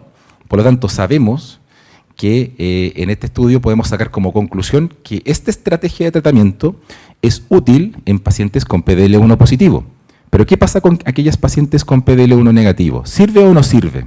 Existe un análisis de su grupo que dice que no sirve, pero la verdad es que un 11% de pacientes es una muestra muy pequeña para sacar una conclusión. Por lo tanto, el día de hoy, las agencias regulatorias, incluyendo el ISP, tienen aprobación para esta estrategia de tratamiento solo para aquellos pacientes con expresión de PDL1 positiva, ¿ya? Y entonces, claro, ahí ustedes ven, ¿cierto?, que aquellas pacientes que tienen expresión negativa no tienen un beneficio en comparación con las pacientes que sí lo tienen, y aquí está también el beneficio que es independiente del uso o no uso del bevacizumab. Ahora, si ustedes me preguntan, el estudio no fue diseñado para ver el beneficio del bevacizumab en combinación con la quimioinmuno, pero la curva de la izquierda es la curva de las pacientes que usaron BEV y la curva de la derecha es de quienes no usaron BEV, independiente si recibieron o no recibieron inmunoterapia. Y ustedes comparan las medianas de sobrevida a 12 meses, 53 y 44 versus 28 y 14, son evidentemente distintas. Las curvas, de hecho esta curva cae de inmediato, esta curva tiende a aplanarse. Entonces, eso es lo que yo le estoy diciendo, es una opinión simplemente, ¿ah? O sea, la moraleja de este estudio es que agregar pembrolizumab a la quimioterapia convencional mejora la sobrevida independiente del uso del BEV. Creo necesario que se debería estudiar esto más adelante en un siguiente estudio clínico, pero hasta el momento es una pregunta de investigación. Una segunda inmunoterapia que en este mismo escenario ha demostrado beneficio en términos de sobrevida global es el atezolizumab, que también es un anti-PDL1, y se estudió en un setting muy parecido, ¿cierto? Evaluando con quimioterapia, con carboplatino, ocisplatino y paclitaxel, ¿cierto? Pero ellos hicieron algo muy interesante. Ellos dijeron, oye, el estándar de tratamiento es la quimio más el BEV. Así que nosotros tenemos que ofrecerle a todos quimio más bevacizumab. Así que todas las pacientes recibieron BEV. Entonces, si nosotros quisiéramos ocupar esta estrategia de tratamiento, que resultó positiva en términos de sobrevida global, estamos obligados a darle a todos la inmunoterapia más el BEV, ¿cierto? Entonces uno dice, bueno, pero si el estudio anterior nos permitió omitir el BEV, ¿cuál es la gracia de este estudio? La gracia de este estudio, en primer lugar, es que resultó positiva en términos de sobrevida global, ¿cierto? 32 meses versus 22, o sea, un delta de 10 meses de sobrevida. Acordémonos que en la era pre-biológicos, la mediana de sobrevida con quimio son 14 meses, quimio con BEV son 17 meses, o sea, ahora estamos hablando con inmunoterapia de 29 y 32 meses, o sea, mejoramos bastante la sobrevida global. Pero la otra gracia de este estudio es que se incluyeron más pacientes con PDL1 negativo, y se vio en los análisis de su grupo que el beneficio en términos de sobrevida global era independiente de la expresión de PDL1. Por lo tanto, esto no lo podría dejar como una estrategia para aquellas pacientes que no tienen expresión de PDL1 a sabiendas de que vamos a tener que usar dos drogas de alto costo y hacer la combinación de quimio más BEV más atezolizumab. De cualquier manera, este tratamiento no tiene aprobación por ISP aún. Sí tiene aprobación por agencias regulatorias, FDA y EMA. Ya a diferencia del Keynote 826 que mencioné anteriormente, que pembrolizumab sí tiene aprobación por ISP. De hecho, pembrolizumab es la única indicación en cáncer cervicuterino de drogas de alto costo, ¿cierto?, con aprobación por ISP. Y ahí ustedes pueden ver cómo ha sido la evolución, ¿cierto?, de la sobrevida global desde 1990 en adelante, ¿cierto? Y vemos cómo con los avances de las terapias oncológicas, ¿cierto?, la sobrevida tiende a aumentar, y esto trata de la vida real, entonces hay incluso números un poquito mayores de los estudios. Lo mismo ocurre con las sobrevidas libres de progresión. ¿Qué pasa cuando los pacientes progresan, ¿no? Es decir, tienen aumento de la carga tumoral después de una primera línea de tratamiento? Ahí el escenario se nos pone cuesta arriba, y si bien yo les voy a mencionar algunas estrategias, la verdad es que no hay nada que impacte realmente el tratamiento. Esto es lo que tenemos nosotros, esta es la guía clínica de la ESMO, estas son las recomendaciones internacionales, ¿cierto? Y si ustedes se fijan, son básicamente, la mayoría son citotóxicos, o sea, quimioterapia, y Los resultados son bien pobres, PFS que van entre 2 y 5 meses, las sobrevidas en ningún caso pasan un año y las tasas de respuesta en lenguaje muy simple es que el tumor se achique, es menos del 20%. O sea, la verdad hay que poner todas las fichas en la primera línea. Bueno, evidentemente si queremos poner todas las fichas tenemos que ponerla ojalá en la quimio-radio pembrolizumab, un tratamiento curativo, ¿cierto? Pero si ya estamos hablando de enfermedad avanzada, bueno, tratemos de priorizar la primera línea. ¿Podemos hacer cosas mejores que la quimioterapia citotóxica? Sí, hay 2 estrategias que están ampliamente aceptadas por las guías clínicas internacionales, EMA y FDA, y que son, 1, inmunoterapia. Una inmunoterapia que es distinta, ¿cierto?, que se llama Semiplimab. Aquí se hizo un estudio en el cual se hizo, en vez de la quimioterapia convencional, ¿cierto?, que son todas estas drogas, se hizo inmunoterapia con Semiplimab y demostró un beneficio en términos de sobrevida global, que en el número no es mucho, pero les voy a explicar algo al respecto después. Y el segundo estudio es una droga que no está en Chile y tampoco, al igual que el anterior, la Semiplimab, ninguna de las dos tiene aprobación por ISP, que también tiene un beneficio en términos de sobrevida global al ser comparadas con la quimioterapia citotóxica, también son 2 meses. Hay una pequeña diferencia. Miren, por favor, la curva. Es una curva que solo cae. ¿Ok? Miren la curva de la inmunoterapia. Así es la curva de la inmunoterapia en la mayoría de los cánceres, solamente que en algunos cánceres como en el melanoma se aplana en el 50%. Aquí la verdad no somos tan afortunados y se nos aplana entre el 20 y el 30, pero se aplana. ¿Qué significa esto? La inmunoterapia tiene un concepto que se llama largos respondedores. La inmunoterapia no es como la quimio es un citotóxico y destruye el cáncer por toxicidad. Yo doy quimio, el cáncer se destruye, dejo de dar quimio, el cáncer crece. ¿Cierto? Pero aquí es distinto. La inmunoterapia lo que hace es educar al sistema inmunológico para controlar la enfermedad. Y llega un momento en que no necesito educarlo más. Ya el sistema inmunológico sigue activo. Y estos son los largos respondedores, ¿ya? Que quedan con enfermedad presente, uno hace controles de escáner, siguen los tumores puestos, pero los tumores no progresan. Esos son los largos respondedores. Y claro, este estudio le falta todavía seguimiento, porque aquí están los seguimientos a 3 años, pero probablemente esta curva quede plana. Y significa que hay un 30% de pacientes que lograron controlar su enfermedad durante muchos años, a pesar de que eran metastásicos y conceptualmente no curativos. Para finalizar, ya existen escenarios que están lejos de nuestra realidad del sistema público, ¿cierto? Más bien aplicables a algunas clínicas, que es utilizar terapias dirigidas, ya la medicina personalizada. Están los tratamientos con marcadores agnósticos, ¿cierto? Ahí los marcadores agnósticos más conocidos son el TMB, el PDL1, la inestabilidad microsatelital, ¿cierto? Y existen otros marcadores nuevos, como los marcadores RET en TRAC, ¿cierto?, que tienen terapias dirigidas. Y esto significa, cuando hablamos de marcadores agnósticos, significa que si yo encuentro esto en cualquier tumor, puede ser cáncer cervicuterino, endometrio, pulmón, tiene un beneficio de indicar estos tratamientos. Son los tratamientos con marcadores agnósticos. Son todos drogas de alto costo por lo demás, ¿ya? Muchas gracias.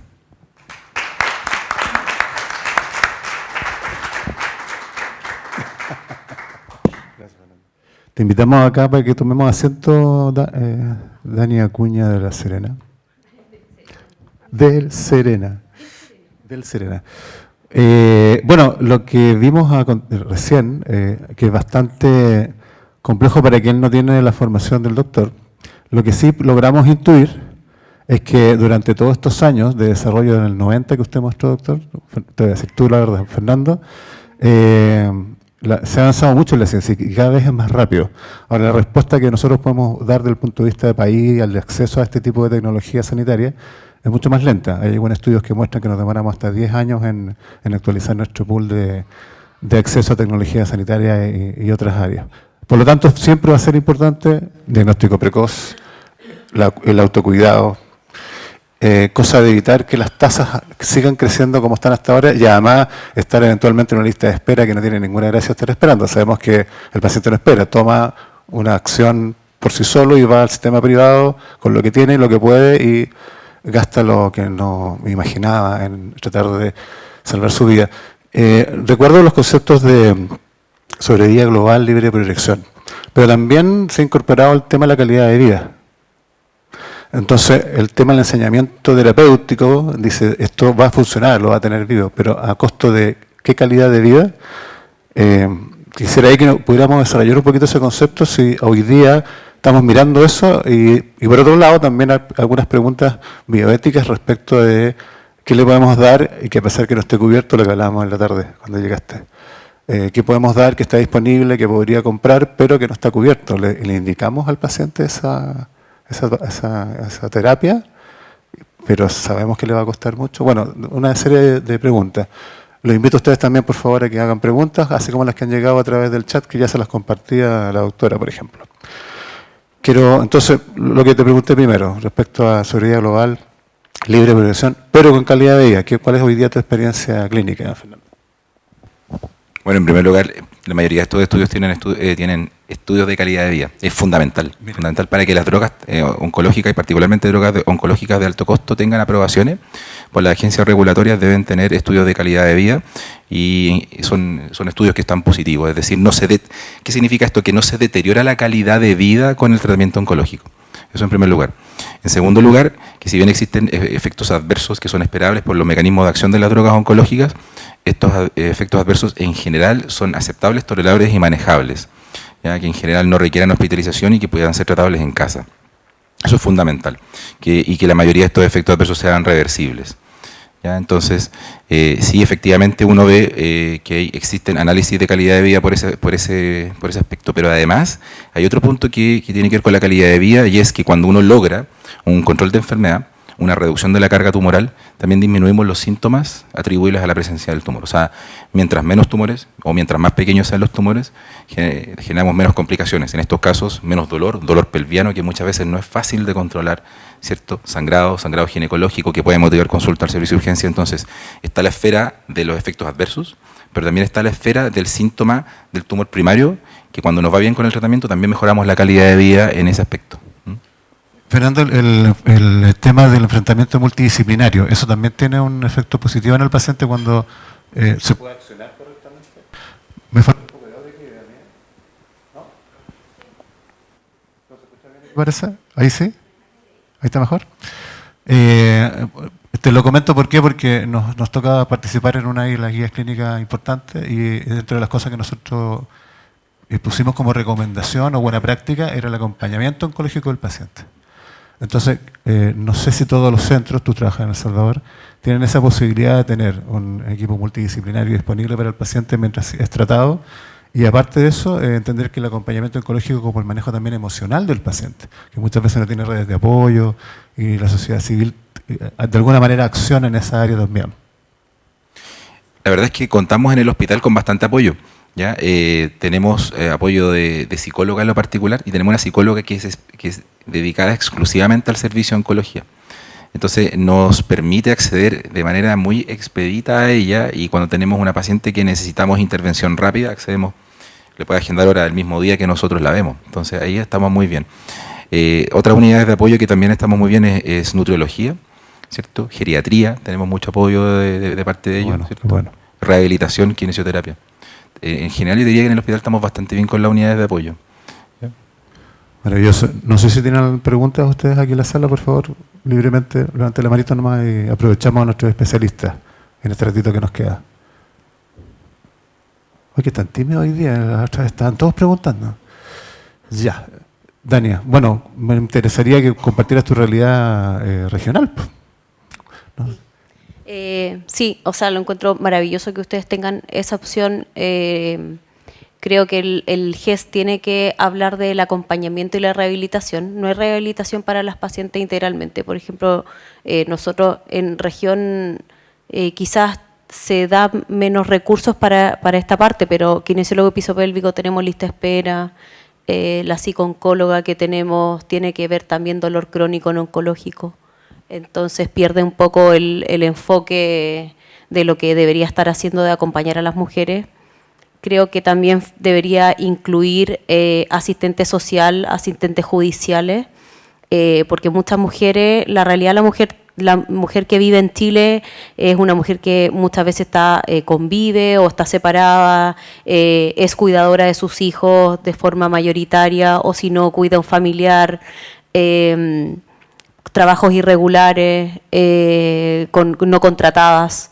Entonces creo que también es súper importante el asesoramiento legal en las pacientes, sobre todo en etapas de final de vida, en que tienen que definir muchas cosas, y que en este momento con las drogas que tenemos, que se mueren al año todas en el fondo, es así de dramático. Y además, claro, lo que dice Fernando, que de las inmunoterapias, si bien nadie se va a curar de este cáncer, claramente si tú vas a dejar la inmunoterapia esto va a volver, pero también el buen morir, porque la mujer que se irradia y recidiva y usa la quimio que nosotros tenemos, que casi no le hace efecto, en general se muere sangrando, con fístulas, o sea, con comunicación entre el tumor invadiendo la vejiga y el recto, o sea, además perdiendo orina y deposiciones por vagina, con sangrados que tú ya no sabes cómo manejar porque no son reirradiables.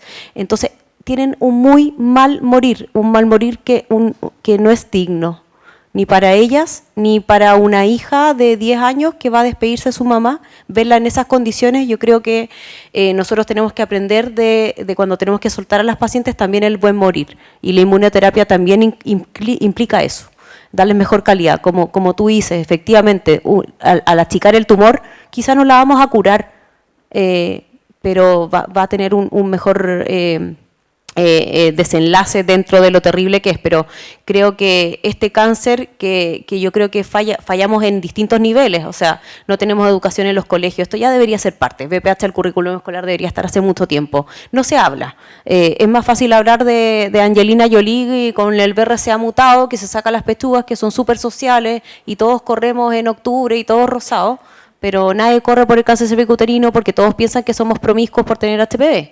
Entonces, va por millones de partes. Podemos tener el test de virus en atención primaria, podemos tener el PAP móvil, podemos tener todas esas cosas, pero si tú no educas la importancia de ese examen, no se te va a llenar el PAP móvil, no vas a cumplir la cobertura porque va más allá. Va con un tema como cultural, que tú lo hables, que cuando a los niños los vacunan en el colegio, nosotros estamos todo el día bajando videitos de Instagram. O sea, si te llega un videíto al WhatsApp del colegio, hola, soy la doctora no sé cuánto, ministerio no sé qué, van a ir a vacunar a tu hijo para esto, Lo que se manda en este momento es una nota, que Chile no lee, y cuando lee no entiende. Entonces, así, creo que estamos muy al debe todavía. O sea, yo creo que no hay que relajarse. Esa es como el llamado y a la rehabilitación. Yo creo que está muy bien lo que ustedes han hablado como sociedad civil ahí acompañando de la rehabilitación, porque después las pacientes quedan sin posibilidad de tener actividad sexual, con dolor pélvico crónico, quedan en menopausia. Las pacientes se les queman los ovarios con la radioterapia y la mayoría de las pacientes son jóvenes, y eso además es una sobreviviente de cáncer y todo el mundo la ve como, no, pero es que tú estás bien de cáncer, estás bien. Pero empieza con descalcificación, enfermedades cardiovasculares, muerte precoz, no por el tumor que tuvo, sino porque no tiene los ovarios, que son fundamentales para nosotras. Entonces, tiene tantas aristas este cáncer que yo creo que las tareas son indefinidas, ¿cachai? Totalmente, sobre todo las que tienen relación con estigmas que podemos sacarnos de nuestra propia cultura. Esta jornada, que es la segunda que hacemos, tiene por fin justamente poner estos temas sobre la mesa. Sabemos que las brechas son importantes, pero también sabemos que el trabajo que se está haciendo es serio y se está además contando con profesionales como los que tenemos aquí presentes, que hacen su mejor esfuerzo, con lo que se tiene, digamos, por supuesto, y siempre actualizándose para beneficio de nuestros pacientes. Voy a dejarse lanzada una pregunta que vamos a ver si la podemos contestar, pero para que vayamos cerrando, porque veo que no hay levantaditas las manos. Y es que uno de los temas más complejos en este tipo de terapias, cuando uno ya es tardío o avanzado, es encontrarse con el acceso a drogas que permitan, por ejemplo, en estadios avanzados, como comenté, poder tomar una terapia que te dé más vida y de buena calidad. Estamos hablando de cánceres que sobrepasan etapa 4 y otras complejidades. Y no llegar a un fin de vida tan dramático. Si tú fueras el médico tratante y sabes que existe un medicamento o una tecnología sanitaria, para darle un término más general, pero tiene un alto costo para el paciente, ¿tú te involucrarías en decir, no le voy a decir porque si no le va a generar pobreza? ¿O sí, se lo voy a decir porque él verá y toma su decisión? Entramos en y esto es un tema que les pasa todos los días, sobre todo el que trabaja en oncología médica, y pareciera que están medio divididos los temas, Fernando, ¿cierto? Te tengo con tus colegas conversar sobre eso. Les dejo lanzada esa pregunta. Si ustedes fueran los médicos oncólogos, levanten la mano entonces. ¿Le indicarían a ese paciente el tratamiento sabiendo que no tiene cobertura y tendría que pagar, ¿de cuánto estamos hablando? ¿6 millones, 120 al año? Como 8. Claro. Al mes. Al mes. 7 millones al mes. Al año. ¿Se lo indicarían al paciente sabiendo que no tiene la condición para pagarlo? ¿O le dirían lo que tienen disponible porque el FONASA, porque el hospital puede pagar eso y avancemos y vamos cómo nos va? Levanten la mano quien daría la indicación. Ya, eso quería. O lo voy a dejar con Gina Merino, que era nuestra referente de cáncer de la mujer en el Ministerio de Salud. Pero que no me pese el pasado, yo vengo como persona individual. No, yo creo que es una súper buena pregunta, es un dilema, digamos, como ético-profesional, práctico, como uno lo quiera llamar, pero yo creo que hay un matiz ahí entre quizás la indicación y la entrega de información, porque una cosa es decir, existen alternativas que están estudiadas, que a lo mejor tienen registro en Chile, que están disponibles, pero probablemente los mecanismos para llegar a ellos tienen que ver con procesos que están fuera del acceso común. O sea, probablemente quizá están vinculados a programas hospitalarios, porque eso también no hay que desconocer. Hay cosas que existen a nivel local que también han funcionado, que en determinados hospitales optan por hacer compras de determinados medicamentos cuando los pacientes tienen un nivel de representatividad mayor o en determinadas situaciones. Entonces eso puede ser un mecanismo de acceso. También la que no me gusta tampoco, pero que se da, es la judicialización. Entonces creo que hay matices. Si yo estuviera en ese caso, yo pienso que lo mencionaría, diría como, digamos, las características de lo que hay, pero también poniendo un poco de manifiesto que el camino no es sencillo. Claro, o sea, tú levantarías la mano por sí e informarle al paciente. Claro, pero no indicarlo, por ejemplo. Claro, Porque, pero sí bueno, yo informarlo. soy muy concreta, perdón, pero debería haber partido por ahí, porque como en una receta indicarlo, quizás no, pero sí... Pero sí informarlo. Pero sí informarlo, de todas Ya, maneras. entonces para no complicarnos tanto con la indicación, porque eso ya significa, digamos, informarlo. ¿Lo informarían? ¿Quién levanta la mano? ¿Informarían de que hay un tratamiento y que es caro, pero que él no tendría cobertura? Lo informarían, ¿cierto? Una contrapregunta. Y si ustedes van con su mamá, que tiene un cáncer cervicuterino en etapa avanzada, ¿quieren que el médico se los informe que existen esas posibilidades o no?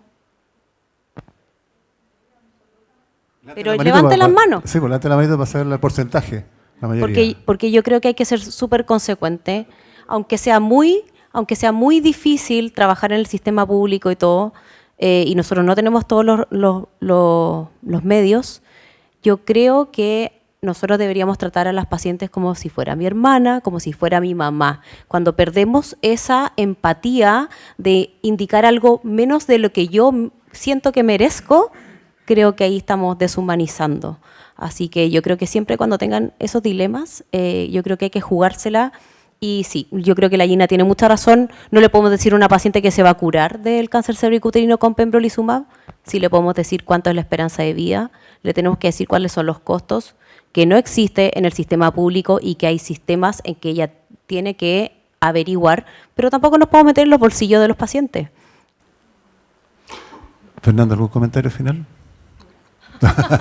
Que yo creo que en nuestro foro interno, si todos queremos responder esta pregunta, yo creo que todos vamos a decir que sí. Sí. El problema es que el momento de que el oncólogo tiene que enfrentarse a eso es un desafío, porque uno no quiere transmitir malas noticias, ¿cierto? Uno quisiera que todas las noticias que transmitimos en el día a día fueran ojalá todas buenas.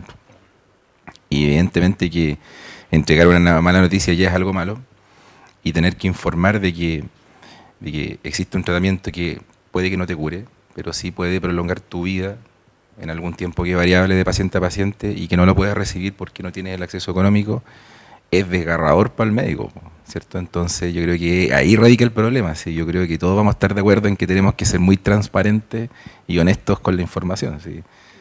No hay razón de mentir por mentir. Además, las carreras de medicina, que poco nos educan de cómo dar las malas noticias. Es un tema el tema de las malas O sea, noticias. de verdad nos tienen que hacer la clase de la psiconcóloga cada 8 horas, porque de verdad de nuevo la clase, por favor anda de nuevo, porque perdemos esa capacidad y lo otro, que poco se habla de la muerte también, como sociedad occidental, de los procesos de la vida. Yo sé que es muy difícil aceptar una muerte en una edad joven y todo eso, pero también somos malos para hablar y decir las cosas, y la muerte, y creo que es como más un llamado a las carreras de medicina y a la formación continua, y en las subespecialidades y en las especialidades de este tipo, nosotros tenemos que tener más de esas clases. Como las del acompañamiento oncológico. Claro, esto es parte de... Sí, exactamente. Bueno, justamente estábamos hoy día en la Universidad de San Sebastián y con las terapeutas ocupacionales, y una nos decía que se están formando en terapia ocupacional de fin de vida, que me llamó mucho la atención, porque eso no... Así que eso es un gran aporte al futuro de nuestras egresadas o egresados de esa linda carrera que además sigue mi hija. Así que maravillosa carrera. Oye, bueno... Con esto vamos cerrando la jornada, les agradecemos como siempre la compañía, nos queda cafecito, juguito y galletas, así que vamos después para allá. Y a todos quienes nos apoyaron a distancia, las más de 50 y tantas personas que estuvieron conectadas hoy día a través de streaming, al laboratorio Abbott que hace posible que podamos estar acá, y agradecerles por todo el año que nos han estado apoyando, y al equipo de oncología, por supuesto, y a nuestros invitados, por favor, un aplauso.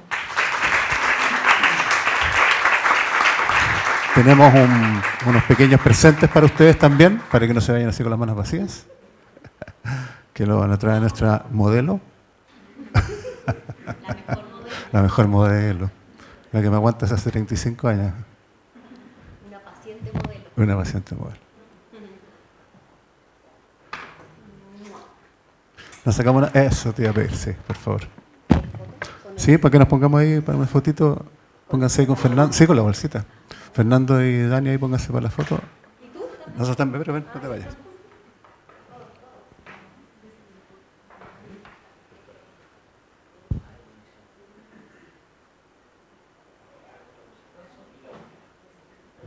Y les pedimos por favor que se vengan para acá ustedes también para saquearnos una foto. Vengan todos para acá. Que esto va a quedar de recuerdo y después lo podemos ver en los canales de la Fundación Cáncer Vida, en el canal de YouTube.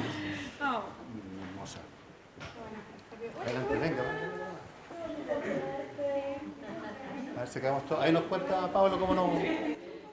Muchas gracias entonces a los que estaban conectados. Les mandamos un cariñoso saludo y nos vemos el 2026. Gracias.